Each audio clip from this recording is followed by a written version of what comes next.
She was only 24 years old when she agreed to marry a man old enough to be her father. Her name was Amara. At 24, Amara was beautiful, hardworking, and desperately poor. Chief Emmanuel wants to marry you. The wedding was grand. As Amara walked toward her husband, she noticed something strange.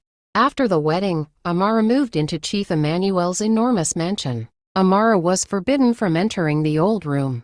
3 nights after the wedding, Amara couldn't sleep. Then she saw a photograph of her mother. Your mother and I knew each other many years ago. I was your mother's husband before she married your father. That baby was your older sister. Your mother had always told you that you were an only child. The DNA test had already been performed. Amara opened the envelope with shaking hands. Amara returned home and confronted her mother. Grace finally confessed. Before Grace could answer, someone knocked violently on the door. A young woman entered. Chief Emmanuel stared at her in shock. His lips trembled. My daughter. The young woman placed the birth certificate on the table. Amara stared at it, unable to understand what she was seeing. The certificate revealed her name, Esther Emmanuel. She was the daughter Chief Emmanuel had been searching for. But Esther didn't come alone. She had spent years searching for the woman who had taken her away from her father. Grace finally admitted the truth. She had not stolen Esther because she hated her. She had done it because someone had threatened to kill the baby. But there was one thing Grace had never told anyone. The person who took Esther from Emmanuel's family was still alive. His name was Chief Okoro. He had once been Emmanuel's closest business partner and his greatest enemy. Chief Okoro had stolen Esther because he wanted control of Emmanuel's family fortune. Then Grace revealed something even more shocking. Amara wasn't simply an abandoned child. Her biological father was Chief Okoro's younger brother. Amara suddenly understood why her entire life had been surrounded by secrets. Her family was connected to the very man who had destroyed Emmanuel's family. Suddenly, Chief Emmanuel's phone rang. The caller was Chief Okoro. A cold voice came through the phone. You found your daughter, congratulations, but you will never keep her. Before Emmanuel could respond, the lights suddenly went out.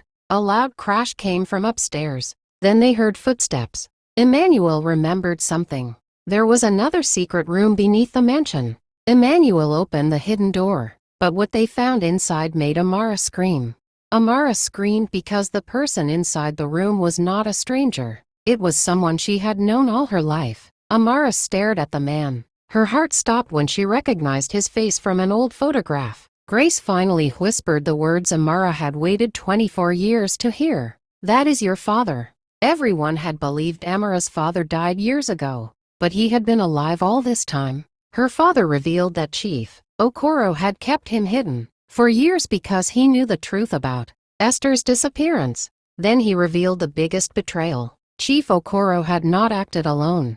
Someone inside Emmanuel's own family had helped Chief Okoro take Esther. Emmanuel looked at the photograph and whispered one name. My brother. Before anyone could speak, the basement door suddenly slammed shut. A man's voice came from the darkness. You should never have found this room. Then Chief Okoro stepped out of the darkness. Chief Okoro smiled and looked at Esther. Your father took 24 years from me. Tonight, I will take something from him too. For the first time, Amara wasn't afraid. She stepped between Okoro and Esther. Amara suddenly remembered the old documents she had found in the Forbidden Room. They contained evidence that could destroy Chief Okoro. Chief Okoro's smile disappeared. He realized Amara had something he had spent 24 years trying to destroy. Amara opened the folder. Inside were documents proving that Chief Okoro had been behind Esther's disappearance.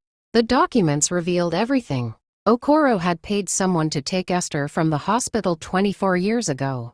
Okoro shook his head. Those papers are fake, but nobody believed him. Then Amara revealed something. Okoro never expected a recording of his own voice. The room became silent as Okoro's voice played from the phone, confessing what he had done. Esther looked at Okoro through tears. 24 years of pain had finally led her to this moment. Chief Emmanuel turned to Esther and apologized for every year he had spent searching for her.